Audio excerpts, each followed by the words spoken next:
that are lined up, fired up for us to get into. And so let's get straight into it, shall we?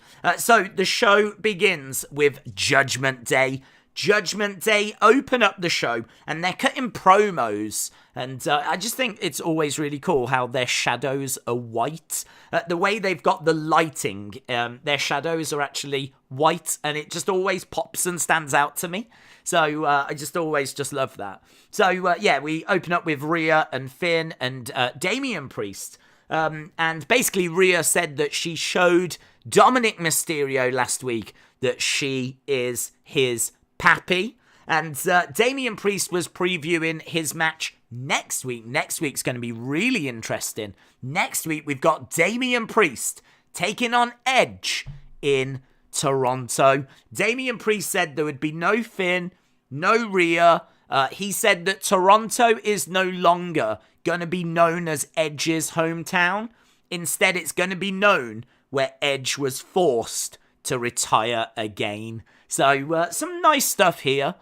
Quite the showcase for Judgment Day. So, we did start off with that. Out of nowhere, these guys were talking, and we then get Rey Mysterio. Rey Mysterio jumps in and he starts attacking them, and he's got a chair, he's smashing them with a chair and starts beating them up. But as I said on the watch along, it wasn't the best plan from Rey. Like, Rey's had all week to think about how he's going to get revenge and how he's going to, well, actually he's had longer than that. I mean, this feud between Judgment Day and the Mysterios has been running on for quite a while.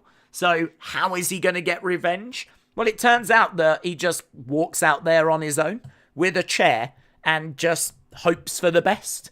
It doesn't go well. It doesn't go well. He ends up getting outnumbered, as you would.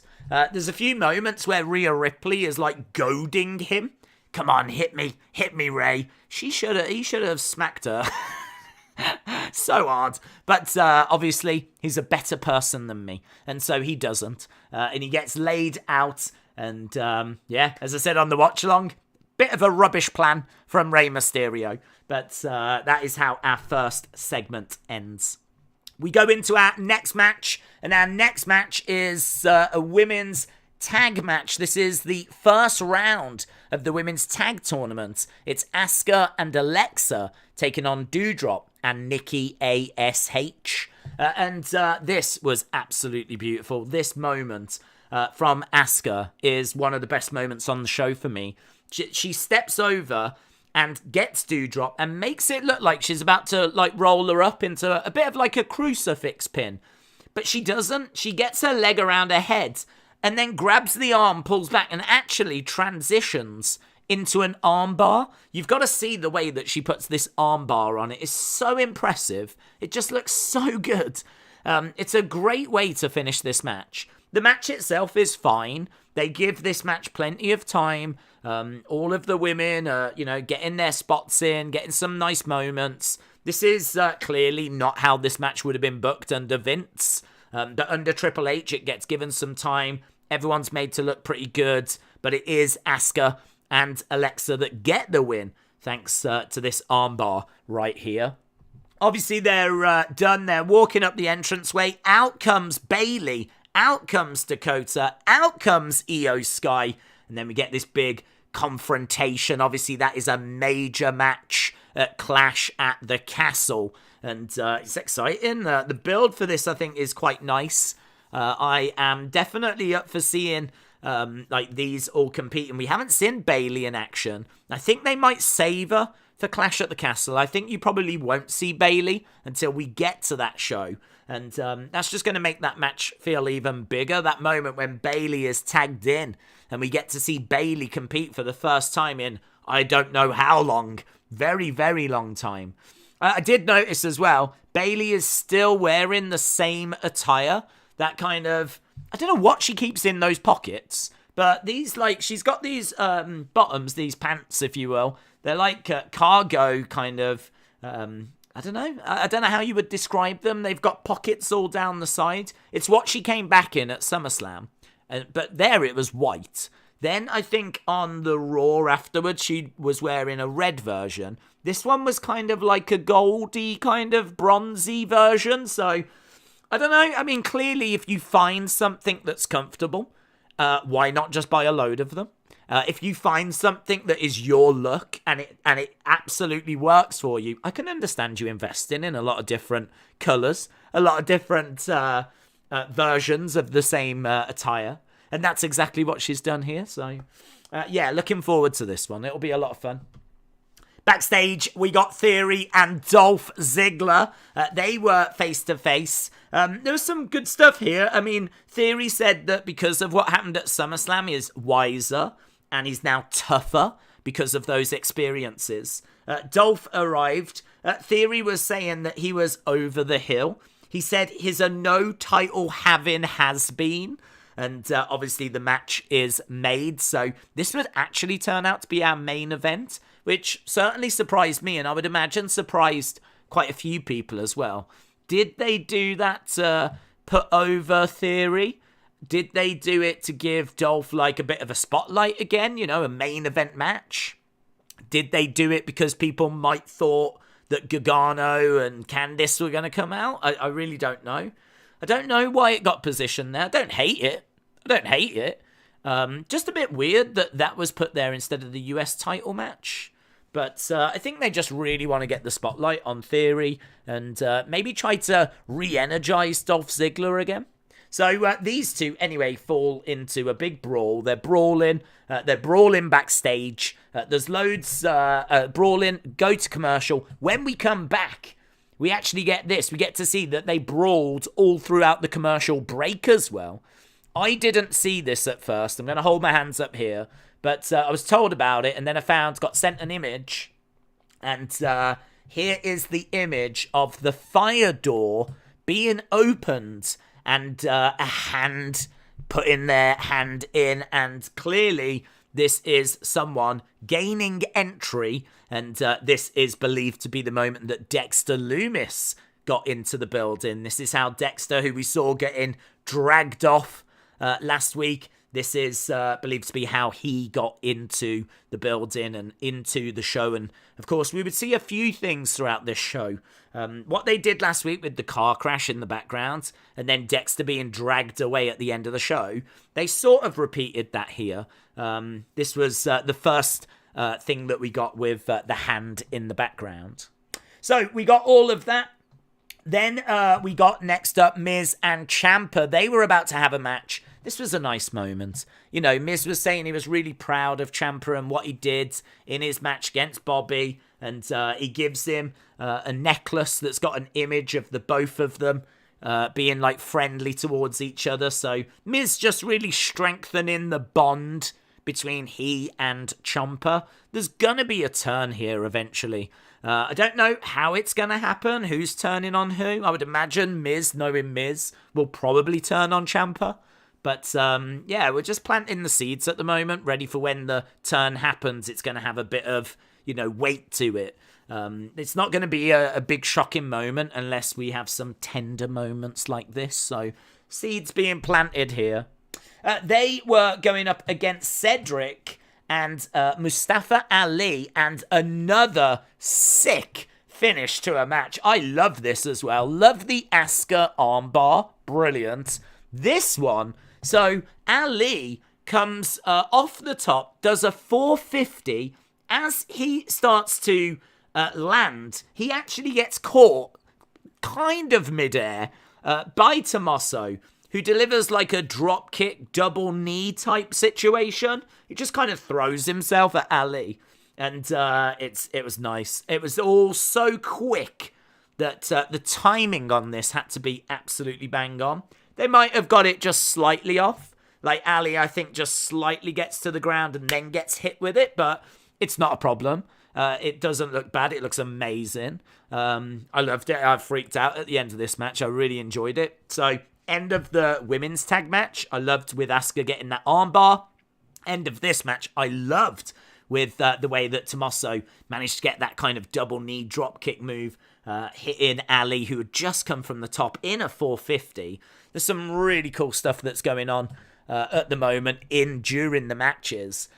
Stuff that honestly we've been starved of. We've been starved, but it is a win for Miz and Ciampa. They beat Ali and Cedric. Next up, this was cool. This was so cool. I did a separate video for it.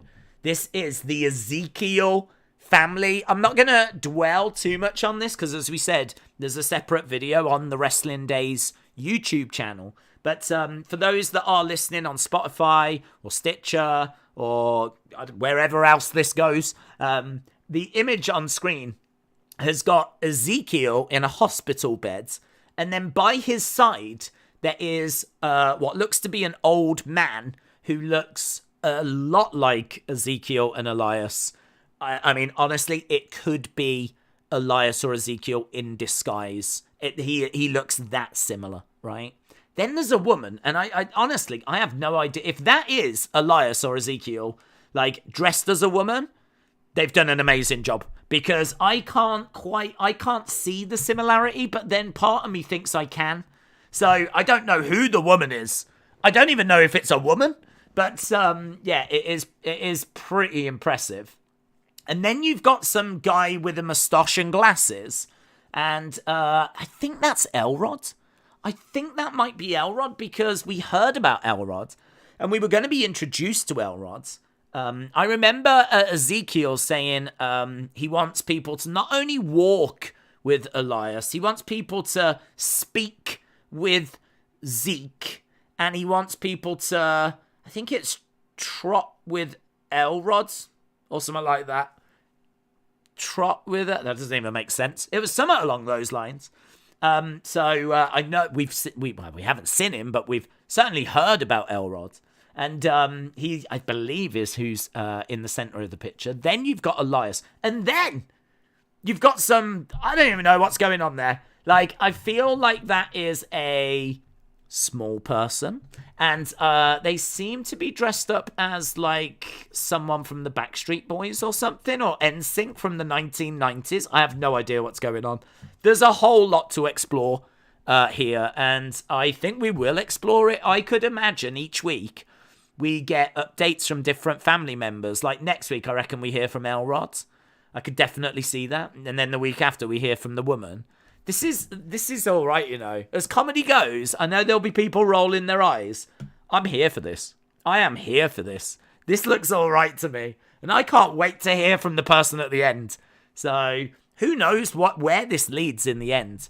Obviously, Kevin Owens has moved on, but if Kevin Owens was still a part of this, he would be absolutely freaking out. So, yeah, really fun Ezekiel family segment there. Not very long. It was only on for like a minute or so.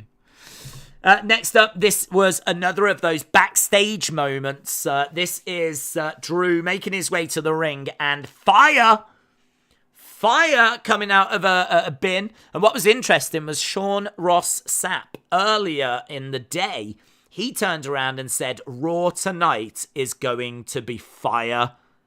Literally. So he obviously knew that this was the plan. He knew that there was going to be fire and a dumpster fire here on the show. And, I mean, it was all right. It didn't really do much. Didn't really serve much of a purpose. But just kind of let you know that that person that had gained entry was, you know, causing some havoc backstage. And just built the excitement for what we might see later.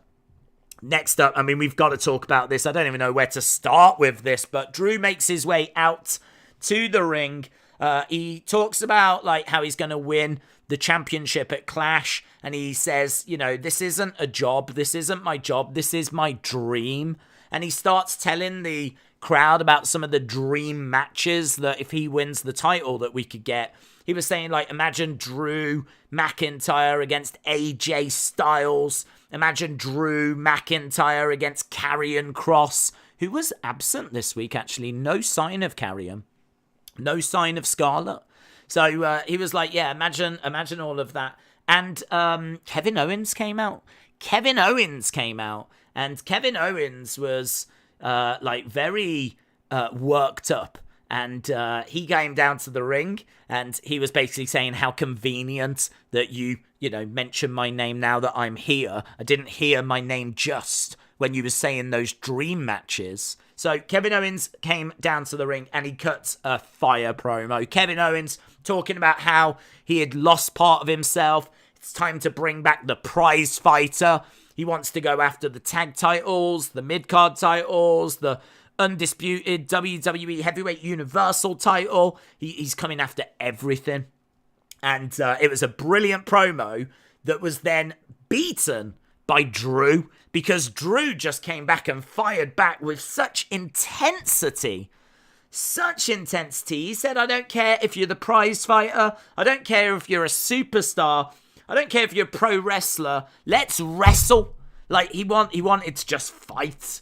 I think he was kind of making out, I'm not interested in all your BS. I'm not interested in you coming out here saying that you've lost something and all of that. Like, he just wanted to fight. And fight they did. They go into a match. And for me, this is undeniably the highlight of the show. This match is absolutely brilliant. I love this match. Drew against Kevin Owens. Crowd are chanting, this is awesome. There's fire promos that set it up. The match itself is brilliant. So many great spots, so many great moves, so many great moments. As I said, highlight of the show for me. I mean, this is a 4-star plus match. It really is brilliant. If you don't get a chance or you haven't seen it, try and find it. Try and check it out. Crowd are chanting, this is awesome. And I know they'll chant it like at the drop of a hat, but it was deserved. Really enjoyed it. Chat seemed to enjoy it as well. And we wondered, how are we going to get out of this? Like, who wins? Because Drew needs to win because of Clash and main eventing Clash. But then saying that, Kevin Owens needs to win because if he is bringing back the prize fighter, now is not the time for him to be losing. And so we were in a tricky situation. And so, yeah, we end up with the Usos. The Usos come in. The Usos get involved. Technically, I suppose it's going to be a DQ win for Drew, but certainly doesn't make Kevin Owens look weak. And yeah, great. I mean, I can tell you that Kevin Owens pretty much walks off. He tells the Usos, tell your tribal chief that he owes me one, because obviously he's wore down Drew McIntyre for him. Clash not that far away. So he was basically saying, tell your tribal chief he owes me one. Drew makes a comeback though, and actually gets the better of the Usos in the end. And then he shouts at them, tell your boss I will see him this Friday. So Drew McIntyre will be on SmackDown. So we are going to be seeing Drew on Friday. Next segment then, we get, and if you are watching on YouTube, not the best image, but we basically got Seth Rollins making his way down to the ring. He said that he was expecting Riddle to announce his retirement. Riddle is seen backstage, and he says, you know, this is going to be hard for me to say, but the announcement that I've got for people is that I am medically cleared. And Seth's like, oh, I just wish you were here now. And then Riddle revealed that he was there now, which is really weird. I said this on the watch along. Like, he's gone to the trouble of disguising where he is. Like, there's a lava lamp, there's a little table, like, there's a backdrop, it's a grey wall, it looks like he's at home. He's gone to all of this trouble. And the big reveal is that he's backstage, that he is actually there. Like, if I was Seth Rollins, I'd just shrug my shoulders and just walk through the crowds and just go home. Like, okay, you're here, but what advantage did it gain him? Like, I don't really understand. I don't understand. Like, it would have been better if he was there and maybe had captured Becky Lynch or something. You know, she was backstage, was holding her hostage, and he'd got one over on Seth. But I don't know quite how he got one over on Seth here. Because Seth was it took Riddle a while to get from the back to the ring. And all that time, Seth had all this time to, like, either run away or, like, you know, kind of get a weapon. So I must admit that part was kind of lost on me. I think it was just, to be honest, it was just nice for the crowd. Obviously, you know, the crowd probably thought he was at home. And then it was revealed that, oh my God, he's actually here. We're going to see him live. So it's one maybe for the live crowd, but it was one that I was just a bit, don't really know why he did that. That's a lot of work. It's a lot of work. I mean, he's probably spent all day just buying lava lamps and backdrops and, do you know what I mean? there's other things that he can be doing this time. But he races down and they have a big brawl. They go fighting into the crowds. The segment ends with Seth running off. Believe it or not, after all of that, Seth just ends up running off, which is what, if I was Seth, I would have done about 5 minutes earlier. But he ends up running through the crowd. The segment ends with Riddle standing in the crowd. It's a nice shot, actually. It looks really cool of him just in the crowd and all the crowd like cheering and everything. So nice visual. And then backstage we find out it's going to be Clash at the Castle, that these two will finally get their hands on each other. So Seth Rollins against Riddle is made for Clash at the Castle. Next, we get a match. This is Veer taking on, I think they said Beux, B-E-U-X. I have no idea. Jobber. But this Jobber was like, it was really funny. The Jobber went to the outside.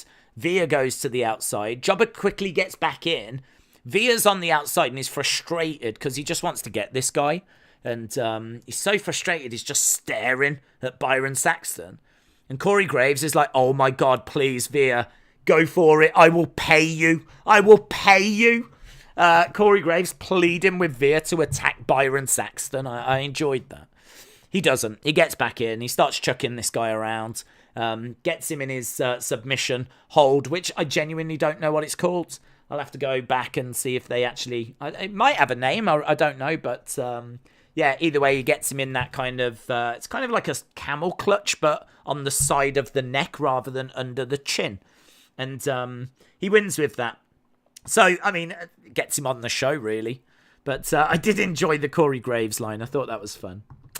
Then we go to our next match. This is Bobby against AJ for the United States Championship. And during the match, I thought the match was all right. I could imagine a lot of people having praise for it. I don't know what it was, but at this point in the show, I don't know what it was, but this, for me, just sort of drifted towards the end of the show. There was some good in-ring action. There was some decent wrestling.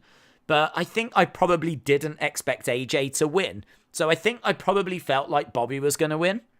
So I think for that, maybe I just couldn't quite get enthused about the match. Some great action, though. Make no mistake about it. They got plenty of time. But nothing here got to the level of Drew against Kevin Owens. That, for me, was the pinnacle of the show. But what we do get is we get Dexter Lumis jump over the barricades.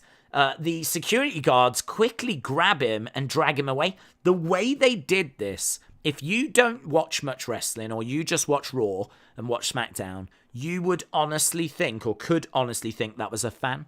The way they did it, it really made it seem like everyone sort of stopped and they were staring and all these security guards were grabbing him and they just quickly get him away. And the camera just cuts to black and we go straight to commercial break. So it really had that, oh my God, there will 100% be people sat at home going, oh my God, was that a fan?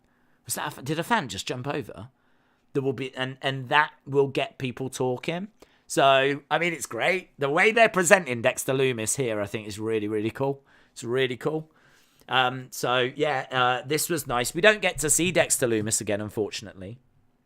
But he tries to interfere, doesn't succeed. Match continues, and it ends up with Bobby getting the win over AJ Styles. Then after we get a match, this was Dakota taking on Dana Brooke. And Dana was saying that, if you're trying to intimidate me, I'm not scared of you, all that kind of stuff. And basically they go out, they have, all right match. Nothing really to write home about, nothing really that special. But it was all right. It was a nice showcase for Dakota. We don't get to see Dakota really compete that much. This might even be her first singles match on the main roster. Obviously, we've seen them in tag team action. But yeah, she was here with Dana, got the pin relatively comfortably, and that's it. I mean, she isn't the new 24/7 champ. I mean, she does not want that belt. But so Dana, I believe, is still the 24/7 champ. But yeah, this was just like a little filler in between those two more meaty matches, if you will. And then we get to our main event. And as we said, a little bit confused on the main event. Just because it was Theory against Dolph. The United States title match had already happened. We'd had Lumis already come into trying to interfere. So it kind of felt like, well, why is this the main event? What are they going to do? And the answer is they're just going to have a decent match. And that was it. They had a decent match. And Theory ends up winning with his finishing move, which I think is called A-Town Down. But again, we do the live watch-alongs. So I never get a chance to really hear what the commentators are calling these moves. So I think it was like A-Town Down, his finishing move that got him the win. Clean win. He did try to cheat early in the match earlier by putting his feet on the rope, but he didn't succeed. And yeah, this is what we end up with. So Theory wins the main event against Dolph Ziggler. Maybe that just puts that feud to bed. That was obviously a feud that was happening as we were heading to SummerSlam. So maybe the idea is it finishes that now, and that gets put to bed. Kind of nice to have Theory winning a main event of Raw. Definitely, helps him. Dolph, obviously, good worker. The match was fine. Again, nowhere near the levels of Kevin Owens and Drew. But, yeah. The thing with this show is that we've had a few weeks where the shows have been insane. And this wasn't an insane show. This is not an insane Raw. This feels like what Raws are going to be like now. This is an average Raw, but it's still a good show. It's still a good show. It's just the average Raw now is so much better than what the average Raw used to be. So it's really exciting. It's an exciting time. If this is what average is, sign me up. I'm going to be so excited every week for this new average. But yeah, it really did feel that way. I would say criticisms, there was lots of matches that we didn't really need. Dakota and Dana Brooke. I don't believe there was any storyline going into that match. I don't believe there was any storyline for Miz and Ciampa to be taking on Mustafa Ali and Cedric Alexander. So, again, these are just matches that just happen. So, I'd like to see a bit more build, a bit more storyline, a bit more of a reason for these matches. So that's something that I'd like to see get strengthened, made a bit stronger. But as I said, if these are the only criticisms that we're going to have, it ain't bad. It ain't bad at all. So I was thoroughly entertained with this episode of Raw. And we will jump over to the chat, see what you lot thought of this week's Raw. So we've got... I love that the father is a junior. Is the senior still alive? Said List of Jericho. Yeah, that was fun, actually. So Ezekiel's dad was called Junior, wasn't he? So I can't wait to see more of that and see that storyline unfolds. I don't know what the end game is, but I was very concerned that it was not going to be that interesting now that Kevin Owens was out of it. But they've now just given it a whole new lease of life with this, all these family members. So yeah, there's definitely something interesting going on here now. So yeah, I can't wait to see what happens in the future. Michael says, did you see the report of Dave and Sean Ross Sapp, Cross and Scarlett are listed on SmackDown? As to is Lumis. Hang on. As to Dexter Lumis is not. Thoughts? Well, to be honest, I don't really mind who goes where. We're apparently not too far away from a draft. So there's a draft that's coming up. So we'll see what happens with the draft and who ends up going kind of where after that. But yeah, at the moment, I don't really mind who they want to use on what shows. I suppose in a way you kind of still have to stick to the draft and have certain stars on certain brands. But I don't think anyone would mind if Triple H... Because in the past, whenever someone went to a different show, people would criticize it saying, what's the point of a brand split if we're not going to stick to it? And I can understand that criticism. But I think if Triple H wants to do anything at the moment, the fans are going to be right there with him.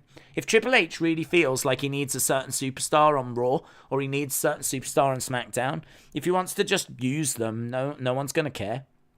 So yeah, I don't mind. I really don't mind what Triple H wants to do with people going wherever they want to go. But we know that there is a draft that's on the way anyway. So that will tidy it all up. Philip said, in your opinion, who do you think Dexter is trying to get to? I think he's trying to get to AJ. I mean, that's twice now that it's AJ's match that has been interfered in. I don't know why he wants to get to AJ. Had it have been someone different this week, I think that would have been very, very interesting, because I think that would have implied that he wasn't after any one person. He was instead after just causing disruption. But last week in the main event, it was AJ. And, I think it was AJ Miz? Can't remember now who he main evented. But either way, that's when we saw Lumis trying to get to the ring. And here we are now with AJ Bobby. So AJ is that constant. So it looks like it's AJ, but no idea why. Jeremy said maybe the Intercontinental Champion comes to Raw and the United States Champion goes to SmackDown. Jordan said, will Orton return soon? I actually haven't heard anything on Orton and about when he's due back. I am expecting him to return, but I don't think it'll be this side of Clash. So, I'm not expecting him until at least after Clash, but there's no guarantee that he'll be back even, just after Clash. It all seems to be a bit quiet at the moment. Obviously, his injury is legit. He's not just taking time off. From what I've heard, he is legitimately injured. And it seems like Riddle is quite worried that this is not going to be a speedy recovery. So I wouldn't expect him anytime soon. TM Sally said, what will Cody do on Raw if he really returns like how they say? How are they saying? What have you heard? I've heard that they've got big plans for him. I've heard that they are interested in him being involved in a title picture around WrestleMania. There's plenty of people fantasy booking him winning the Rumble. So I can definitely see those things. So I'm still under the impression that seems like a logical way to book him going forward. So Kevin said, will Karrion beat Roman? I don't think so. I think that they will take a title off Roman soon, and maybe at Clash, but surely that person is going to be Drew. I think Clash closes with Drew celebrating in the ring, having won a title. Now, the issue is, how do you only get one title off of Roman? That's the issue.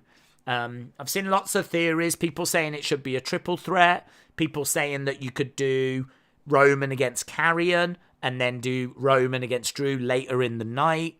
I don't think they go that way, but all the reports at the moment are saying that it is going to be one-on-one, that it is going to be just Drew and Roman, and there are no plans to insert Karrion into a triple threat.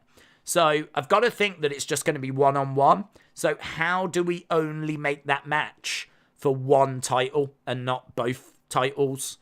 I don't know. And to be honest, I don't think WWE know, because I read earlier that they don't know. So there is a bit of working out to be done by the looks of it. Would you like to see Survivor Series go back to the old way in the 90s? Yes. Yeah. I think for me, I never care for Raw against SmackDown, just because they're both WWE, and I just don't believe, because they change the draft each year, and we change the roster around. And to be honest, it always happens just after that draft as well. I don't feel like the superstars really get a chance to represent those brands. And, there's a good chance that they change in 12 months anyway. So I just never really believe that people are really that bothered about winning it for Raw or winning it for SmackDown. And there's nothing on the line either. So if Raw do win, what do they win? I mean, I think we have looked at giving them some kind of prize in the past, but it just doesn't do it for me. I'm a much bigger fan of doing Judgment Day against whoever, or doing Bayley and her buddies against whoever, and actually using it as a way to build up some really interesting feuds and then do, proper Survivor Series matches. So, I am much more into that idea than I am this Raw SmackDown thing. Rob said, we're only 3 weeks from Clash. A lot can still change, but it needs to happen soon. Sunny said, do you like cheesecake? I just had a slice of Score cheesecake. What the hell is that? I don't know what score cheesecake is, but I do like cheesecake. Absolutely. Who doesn't? We can't afford heating if they've got a draft, says Jake. Jake Paul fan, shout out to you. Fiend start the Firefly Funhouse. He was lost and burnt and will return, says Kyle. Michael said, should WWE break up the Street Profits and let Montez Ford become a single wrestler with his skill set in the wrestling ring? I think they will break them eventually. I think the question is, when do you break them? Do you break them now? Do you break them in 6 months? Do you break them in 12 months? Do you do it in 2 years? I think they will break, because I think Montez in particular is too good to not give that singles run to.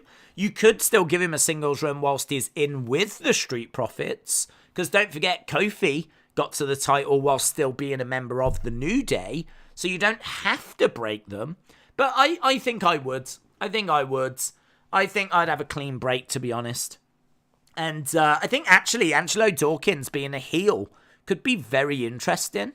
Imagine Dawkins attacks Montez, jealous that he's getting all the spotlight, and he attacks him. And that could be a really interesting storyline in the future.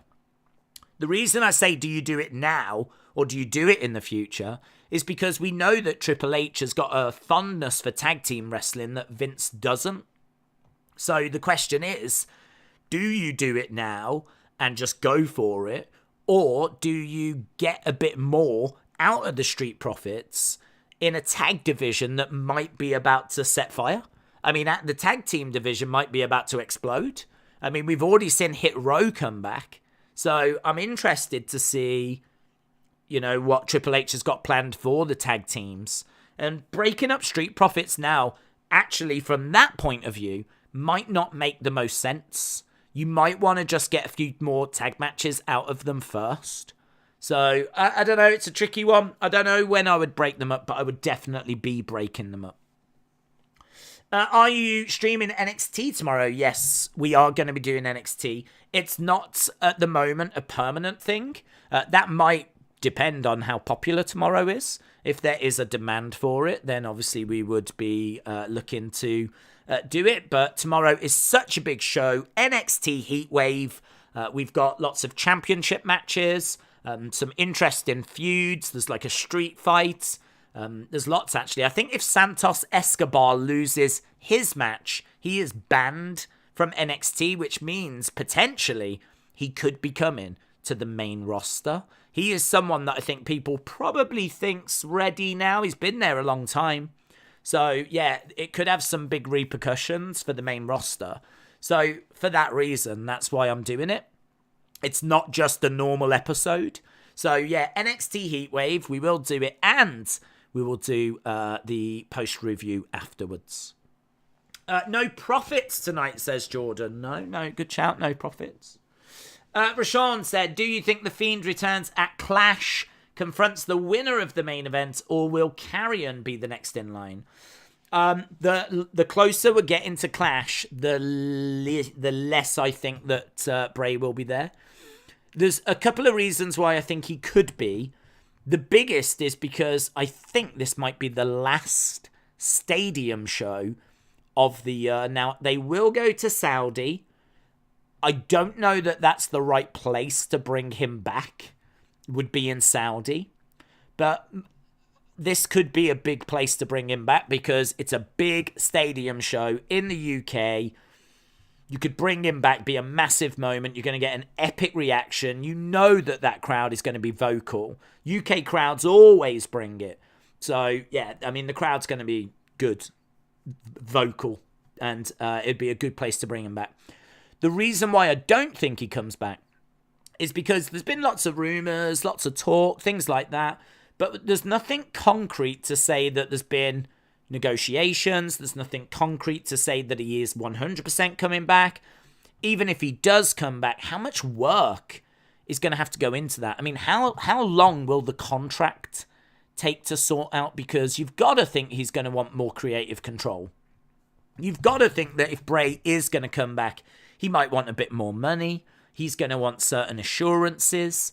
He's going to want to know what to expect from a Triple H regime. Like, that ain't getting done in a day. I really think that is something that is going to take a while to get negotiated, because you've got to negotiate merch, fees, and all of this kind of stuff. Like, it's quite in depth. It's not literally, here's a contract, sign it. So you've got all of that work. We don't know if he's got any other film projects lined up as well. Like, who knows? He didn't expect Vince to leave, just like we didn't expect Vince to leave. So he could have projects lined up that we don't even know about. So you've got those stumbling blocks. And then not only have you got all of that, but then you've got to decide, well, when you do bring him back, how are you bringing him back? Are you going to bring him back as the Fiend? Are you going to do Firefly Funhouse vignettes? Do you need to record anything right now? Does he need a new mask? If he needs a new mask, it needs to be designed. It needs to be manufactured. Potentially, you might even want to get some made for, like, WWE Shop. I don't know, but 3 weeks is not long. I know it seems long, but to do everything that you need to do, it's not long. And so the closer we're getting, the more I'm thinking, no. I think the timeline is too tight. Now, obviously, we don't know that these negotiations could have actually happened a while ago. I mean, as soon as Triple H took over, one of the first things he could have done would be to call Bray and actually get on the phone with him and say, I want you back. We're not going to rush it. Let's take our time. Let's make sure it's right. Let's make sure the creative is right. And we'll look to debut you not at SummerSlam, but we'll do it at Clash instead. Like, that is 100% a conversation that could have happened. 100%.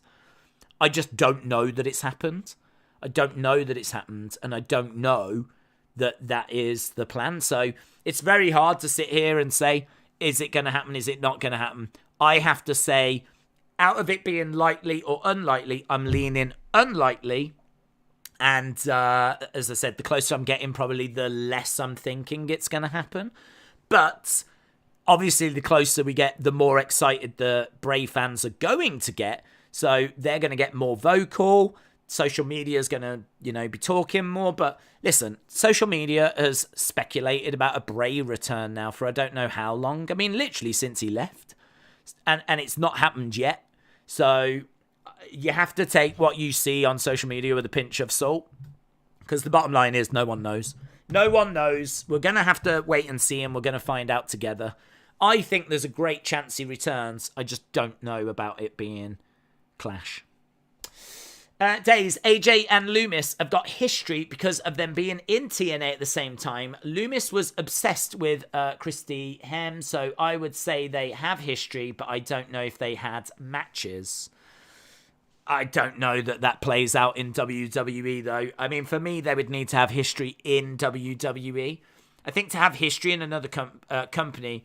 Hey, listen, this is a different time. So could Triple H use that to acknowledge this and play off this? Maybe, but I don't know. That's lovely free advertisement for Impact and TNA and all of that. And the other thing as well is, like, you're sort of punishing fans if you do that, because if you play into that history, it's kind of like, well, if you want to know the backstory and you want to find out a little bit more, in a way, WWE are actively sending you to TNA. And I don't even know if you can find that footage. They're not going to be able to get rights to that footage unless they pay some money, because they don't own it. So they can't really tell the backstory. They can't really send people to... I mean, where would you send people? And why would you send people? Why would you send people to TNA? So, I don't know. For me, I think it's quite messy to do that. I think you're giving competition, like free advertising.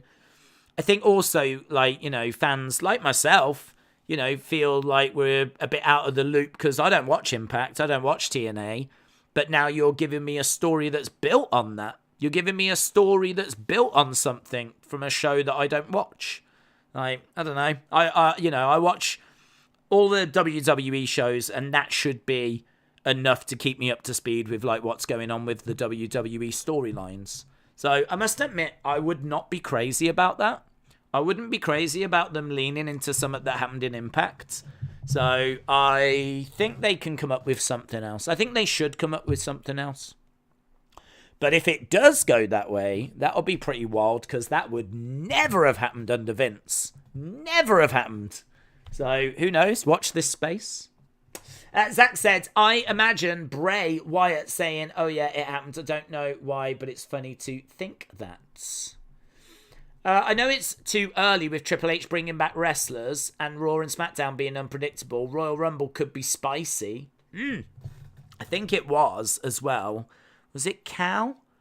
Someone said on Twitter, I think it was Cal W, said, can you imagine what the next Hall of Fame is going to be like? Because you're absolutely right. The Royal Rumble is going to be interesting, because anyone that was like off with Vince in the bad books of Vince, they are now potentially forgiven. Do you know what I mean? Like, we spoke before about how Demolition were off with Vince, and Vince didn't like them because he'd had a falling out with them, and they tried to sue WWE for like concussion stuff. We have not seen Demolition for those reasons. But is it slate wiped clean now?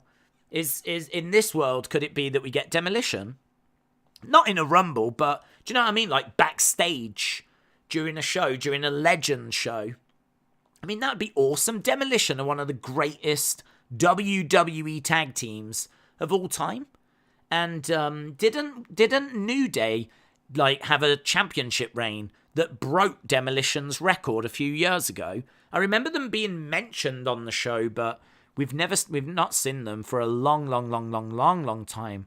So you are absolutely right. Like, the potential now for some surprises that we never would have got under Vince has greatly increased now that Triple H is in charge. But also, Hall of Fame, you know, could Triple H and Steph and Nick Khan put in some of those names that maybe Vince was reluctant to put in or had some issues with? Lex Luger, I don't believe, has ever gone into the Hall of Fame. I think he would have, but I think there was a falling out because obviously he left WWE, turned up on Nitro, and I think like Vince did not appreciate what Lex did at that time. He was a big star for WWF, WWE, and he abandoned them, really. And I don't think that was ever really forgiven. But I think he did do some work backstage for WWE. So I think definitely a lot of the wounds were healed. But to my knowledge, he's not in the Hall of Fame. And that seems like a weird one because he deserves it. So, you know, it'll be interesting to see who Triple H puts in the Hall of Fame. And, as you said, who goes in the Rumble. When do you see Johnny and Candice returning, says John Elite. When do I see it? It's a really good question. I can't give you an answer because really it's down to Johnny to decide. I mean, Johnny at the moment is with his family and only Johnny knows when it's time for him to come back. I think he's started to make some noise. And I think now we're looking really good for him coming back. Apparently Shawn Michaels was given the task of getting Johnny on the phone and to get him to come back to WWE. I think that Johnny will love to work under Triple H main roster thing. There is still a problem though, and that is, does Johnny want to be on the road as much as you have to be on the road with WWE? That could be something they negotiate, because I don't think Johnny wants to be away from his family as much as what is now required. I think that's definitely something that could be a little stumbling block. And also, Candice, I don't know that you get Candice. If Johnny's away, is Candice going to go away as well? I really don't know, because they've got a young baby, a young kid. Could be that Candice stays and looks after the baby for a bit. Or, you know, I'm sure they could rope in their parents. But yeah, I hope they come back. But it's hard to kind of put a finger on it. I mean, could it be Clash? Maybe. Will Johnny want to go all the way to the UK, though? With Candice. I mean, I'm sure he can take Candice and the kid with him. But you know, Wales is lovely. But I don't know. I think it's one that fans really want. I think it's one that will happen. But again, hard to put a finger on it, isn't it? Hard to put a finger on it. The house shows in the UK are going to be more fun, says Jake. Do you think we get Bron Breakker or Bron Steiner when he comes up? I really don't think that's a problem. That is something that I think I disagree with. Not heavily. I don't really care. But I don't need the Steiner name. I think that Bron is someone that should stand on his own 2 feet. I think that Bron Breakker is a perfectly fine name. Bron Breakker. I like the breaker part. Like, he breaks people. He's a breaker. That's what he does. Hurts people. He breaks people. He's Bron Breakker. And I don't mind that as a name. If the name was bad, then I'd be like, yeah, change it. Change it to Steiner. But I don't need to know that he's related. I know that he's related to Steiner. You know that he's related to Steiner. Like, people know that he's related to the Steiners. And what does that mean for kids today? Kids today, like, does the Steiner name mean anything to kids that are getting into the product now? If you are of a certain age, our age, I have to think you know. I have to think you know. If you're our age, I can't imagine that you don't know. Or I'm pretty sure they will tell you on commentary. When Bron Breakker comes up, you know, they'll talk about his legendary father and the impact his dad had on the business and all that kind of stuff, you know. So, yeah, I for me, it's not a problem. I really don't mind. I think that he forges his own path forwards. As long as the name's all right and it's not Shorty G or it's not Butch, you know, it's something that's credible, I don't mind. I really don't mind. So, for me, I don't mind if it's Bron Breakker. I don't mind if it's Bron Steiner. But I think the fans probably, if used to do a poll, would want it to be the Steiner name. Do you think Tessa has got a chance of coming in, says Michael? There's not been any updates on the racist comments. She was arguably the best women's wrestler at the time. Thoughts? I don't think she will, because she has gone to Women of Wrestling, and apparently she's already been kicked off their roster because of backstage issues. Now, I don't know if that is maybe them just trying to grab some headlines, and maybe she's going to, when the show gets started, make an appearance. And maybe they're using it to try and drum up some interest, get spoken about. But all I can tell you is right now, that's what I've heard, is that she's been kicked off Women of Wrestling. So not only have you had the racist stuff in the past, apparently she made some racist comments, but you've had other women coming out saying that she treated them like dirt and, like, you know, bullying, harassment type allegations. Now she goes to Women of Wrestling, and now she's seemingly been kicked off that roster. So, no, I mean, look, WWE easily could have come in for her before she went to Women of Wrestling. They didn't, so they already seem hesitant to be bringing her in. They had her. I mean, she was on their books. Apparently, she was difficult to work with backstage when she was in WWE. So, yeah, like, she was on their books. Now she's gone to Women of Wrestling. There seems to be some drama there. This girl is drama. She's drama. I mean, look, she's a great performer, great wrestler, great promo. She's great. She's one of the best female workers, and it is really frustrating. But everything seems to point to her being an absolute flipping nightmare to work with. A nightmare to work with. A nightmare for the rest of the roster.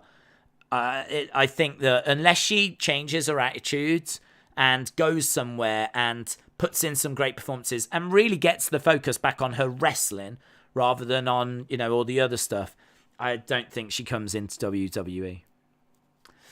Where are we? Right, I've got about 5 minutes or so to go. Daze, do you think Oney Lorcan or Danny Burch will come back? Difficult. Oney Lorcan was a good worker, but they could never seem to get him really anywhere. He was part of tag teams and factions. I mean, look, you need those guys.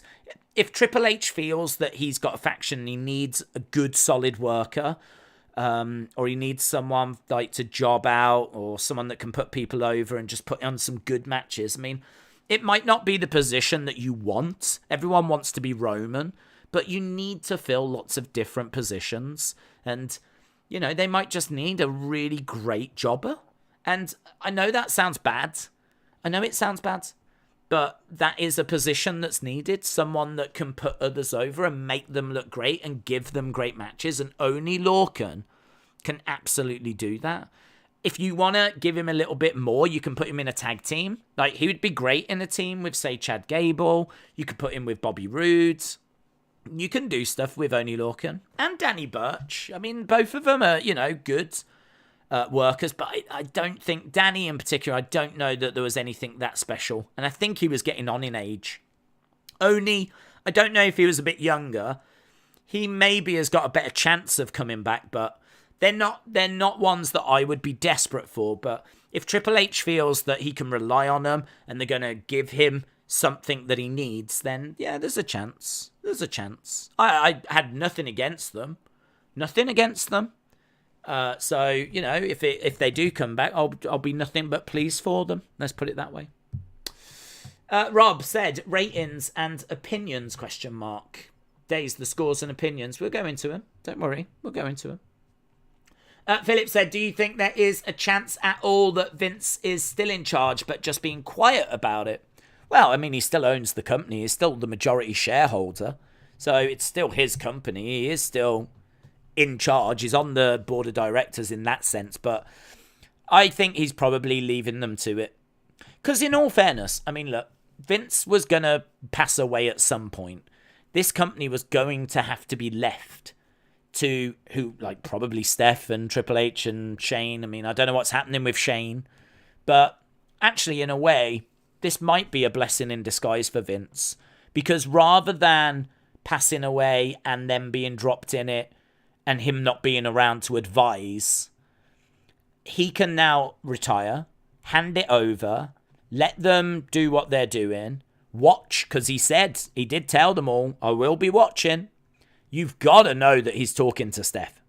I actually think what's more important than what's on TV is Steph's got like contracts that will be coming up for superstars. She is going to have to be a part of maybe negotiating those deals. She is going to have to negotiate TV deals, or someone is. Maybe Nick Khan's doing it. Maybe that's why Nick Khan is there. He negotiates the deals and does that side of the business. So, you know, maybe you've got Steph as kind of the McMahon, if you will. She is basically going to be Vince's spokesperson. He will feed stuff into her, and she will be his vocal piece, you know. She will get his points across. And then you've got Nick Khan that can look after, like, the business side of it. So, in a way, this is, like, a really good arrangement. I definitely think Vince is going to be saying stuff. There's no way he's just walked away and not saying anything. But I think his focus might be more on the business side and deals that are coming up and, you know, who knows what other opportunities they have. I mean, the network came out of nowhere, seemingly, you know. This deal with Saudi Arabia came out of nowhere.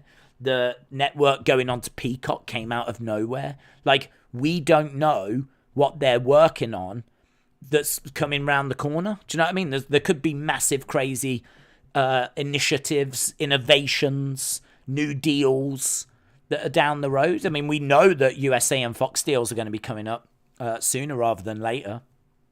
So you've got all of that needs preparing for. I think that Vince is probably spending more time with Steph and maybe even talking to Nick Khan and focusing on that side of the business more so than what Triple H is doing. Because that was always going to get a bump. You know, Vince going away, everyone wants to know what's happening. So we've seen the ratings. The ratings are great at the moment. And, you know, we're always going to be. Raw and SmackDown without Vince was always going to have great ratings. So I don't think he needs to worry about that side of it. He'll watch. And I'm sure if there's something that he especially doesn't like, I'm sure he'll make his feelings known. But, no, I think that side of it, we're all right. I think he's going to focus on the business side. I'm just putting myself in his position. That's what I would do. I would focus on the business side. What about Camille? She would be fantastic. Her, Raquel, Ronda. Do you like that as a pickup? Yeah, I like it as a pickup. I like Camille. She can talk. She's got a good look. She's got experience in the ring. We've seen NWA talents go into AEW. I suppose in a way it's a bit of a surprise they didn't pick her, but I suppose AEW have got Jade Cargill. So maybe they're looking at thinking, that's our monster. We don't want another female monster. We've got Jade. We don't need Camille, who's built, you know. But she would be great. She would be great. She would be great with Dakota, actually. Dakota had Raquel, and that was a bit like Shawn and Diesel. Raquel and Dakota now obviously have split apart. So Dakota could go and get an even bigger monster, and then you could do like Raquel Rodriguez against Camille. So yeah, I'd be totally down for her coming into WWE. Good shout. Rob says, last SmackDown did 2.4. That was great. Michael said, I wouldn't say nowhere. Peacock is owned by NBC and at the time was new, and that was their flagship announcement to get streamers. Rhonda said, off topic, but who wins, Liv or Shayna? I think Liv. I don't know if she wins the match. She could lose by DQ or count out, but I think she leaves with the title. Jake Paul fan says, AEW sucks on that bombshell. Let's go over, shall we? To our scores. So let's see what came back. That's better. We didn't get as many responses last time, but now we've picked up some responses because I've remembered to pin it this time to the actual YouTube live chat. So I can tell you that very close, but with 8 responses was 7 out of 10 for the show. With 12 responses was 7.5, but with 13 responses and the official score of the show, 8 out of 10. 8 out of 10. I probably would have been 7.25 to 7.5. 8 might just be a little high for me, but it was very enjoyable. It was easy to watch. 8 out of 10. I mean, I ain't got any bad complaints with it. As I said, 7.25 to 7.5. So I might have gone more with that 7.5. Yeah, I'm actually probably in between. So first place was 8. Second place was 7.5. And then third place was 7. So I'm probably just in between second and third there. Let's have a look, shall we, at some of the answers we've got. What was your favourite part of Raw? So we've got Drew and Kevin Owens. We've got Dexter Lumis, Drew and Kevin Owens. We've got a long comment here. How could they do Judgment Day Bloodline when Judgment Day have Rhea and Bloodline don't? How can they do Judgment Day Bloodline when Judgment Day have Rhea and Bloodline don't? To be honest, I don't even think they should do that. I mean, that would be heel team against heel team, so I wouldn't go that way. Elias' family segment was the highlight of the show. Ezekiel's family. Owens and Drew segment. Kevin Owens and Drew promo. Drew KO match. Hearing the passion from Kevin Owens and Drew tonight. Hope that Kevin Owens gets a title shot this year. Seeing Ezekiel's family. KO and Drew. KO and Drew. KO and Drew. KO and Drew. I mean, look. I'm hearing it loud and clear as to what you lots are into. What was your least favourite part of Raw? Dana and Dakota. The Via squash match. Women's tag match. Didn't watch the show. Lashley and Styles. The ending. I know you can't do something amazing every week, but I thought the match itself was rather lackluster. Confused to how Dexter is seemingly seen backstage, but attempts to attack via the crowd, which failed the previous week. No return, was expecting Gargano to show up some point. Drew versus Kevin finish, but understandable. I think everything on the show was decent, but I didn't need Via against the Jobber match. Dana losing, but not losing a 24/7 title. It made no sense. Main events. Main event seemed to let a few people down. Rey Mysterio segment upset a few people. Nothing upset that person. Miz and Ciampa against Ali and Cedric. I don't remember. AEW. Dana Dakota. Theory ending Raw. Ugly Days. My face ruined Raw for someone, which is pretty fun. So on that bombshell, I think that's the perfect place to wrap things up. So thank you very much for joining us. Really appreciate the support. Hope you enjoyed Raw and got something from it. And as always, thank you so much for joining us for this post-show review. And hopefully we will see you tomorrow for NXT Heatwave and the post-show review there. If not, we're back for AEW. And of course, we're back for SmackDown and the SmackDown review. So plenty on the way. Awesome, guys. Thanks for watching. I'll see you again next time. Bye for now.